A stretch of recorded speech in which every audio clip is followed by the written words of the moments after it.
सत्ता में पुनर्वापसी के मकसद से बीकानेर संभाग के दौरे पर सतीश पूनिया इन दिनों हनुमानगढ़ के दौरे पर हनुमानगढ़ पहुंचे, इनसे बात करेंगे। सतीश जी, किस तरह के कार्यक्रम चल रहे हैं?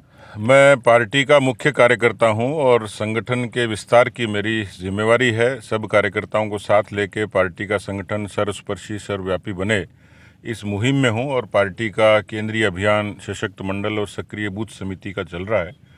मुझे संतोष है कि पार्टी के सभी मोर्चे और पार्टी के जनप्रतिनिधि कार्यकर्ता सब शिद्दत से काम कर रहे और आने वाले समय में राजस्थान के 52,000 बूथों पर पार्टी की दमदार उपस्थिति होगी। सतीश जी, रीट को लेकर जिस तरह से छात्रों का आंदोलन जारी है, विपक्ष की क्या भूमिका? विपक्ष मौन है।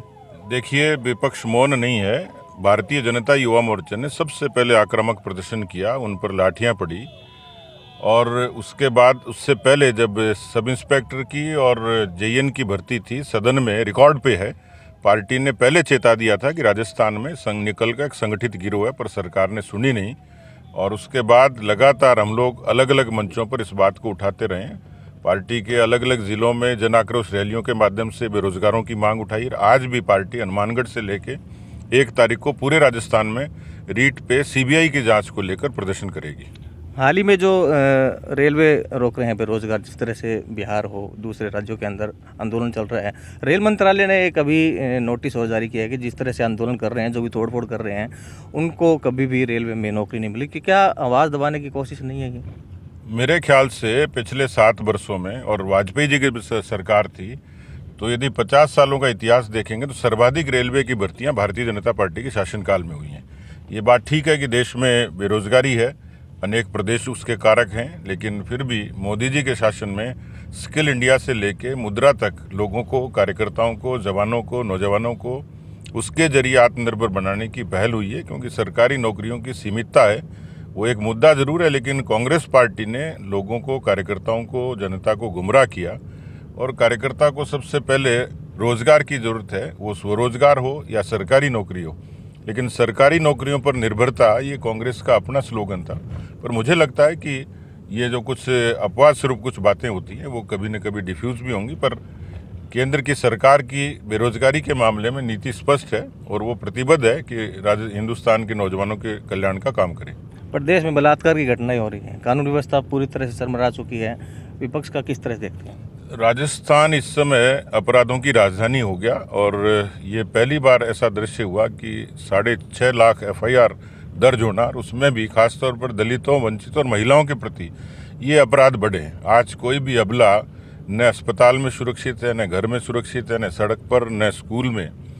तो ये दृश्य राजस्थान में कभी होता नहीं था और इस लिहाज से राजस्थान की सरकार और राजस्थान के गृह मंत्री इसके सीधे सीधे दोषी हैं। हालांकि किसानों का जो आंदोलन था उसके बाद में कानून वापस ले लिए गए थे, अब किसानों को मनाने के भी प्रयास जारी हैं। क्या मानते हैं राजस्थान के अंदर किसानों की क्या स्थिति रहेगी, क्या रुख रहेगा? देखिए, राजस्थान में जब आंदोलन हुआ था तो एक गंगानगर ज़िले को छोड़ के उसके अलावा कहीं भी किसी तरीके की कोई प्रतिक्रिया नहीं थी। उसका कारण है, वाजपेयी जी जब थे तो बीमा योजना से लेके किसान क्रेडिट कार्ड तक की अभिनव योजना वाजपेयी जी ने लागू की। प्रधानमंत्री किसान सम्मान निधि जो हिंदुस्तान के 11 करोड़ किसानों को, 11.5 करोड़ किसानों को 1,60,000 करोड़ रुपया ट्रांसफर हुआ। ये दुनिया की सबसे बड़ी डायरेक्ट बेनिफिट ट्रांसफर स्कीम है और लगातार जिस तरीके से नवाचार किए हैं मोदी की सरकार इस बात के लिए प्रतिबद्ध है कि किसानों का कल्याण हो, क्योंकि 50 वर्षों में कांग्रेस पार्टी ने कुछ नहीं किया। इसलिए राजस्थान और हिंदुस्तान का किसान भारतीय जनता पार्टी की नीतियों के प्रति आसक्त है, उसके समर्थन में खड़ा है।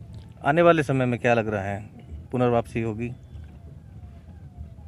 किनकी? भाजपा की। भारतीय जनता पार्टी तो 2023 में बड़े बहुमत के साथ आएगी वापस।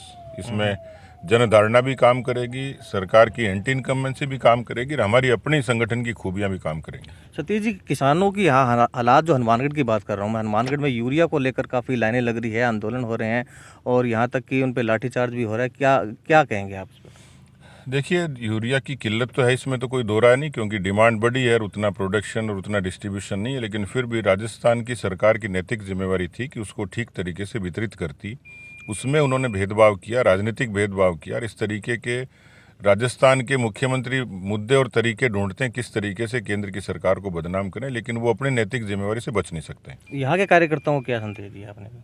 किस तरह हनुमानगढ़ और गंगानगर के सभी कार्यकर्ता और जनप्रतिनिधि बहुत अच्छे तरीके से काम कर रहे हैं। मैं पार्टी के काम से संतुष्ट हूँ और आने वाले समय में राजनीतिक रूप से भी हम और ज़्यादा मजबूत होकर उभरेंगे। तो ये थे प्रदेश अध्यक्ष सतीश पूनिया, जिन्होंने साफ तौर पे कहा है कि आने वाले समय में जो गहलोत सरकार है उसको जड़ से उखाड़ेंगे और निश्चित तौर पर भाजपा की सरकार फिर से सत्ता में आएगी। कैमरा पर्सन जाकिर के साथ गुलाम नबी, राजस्थान तक।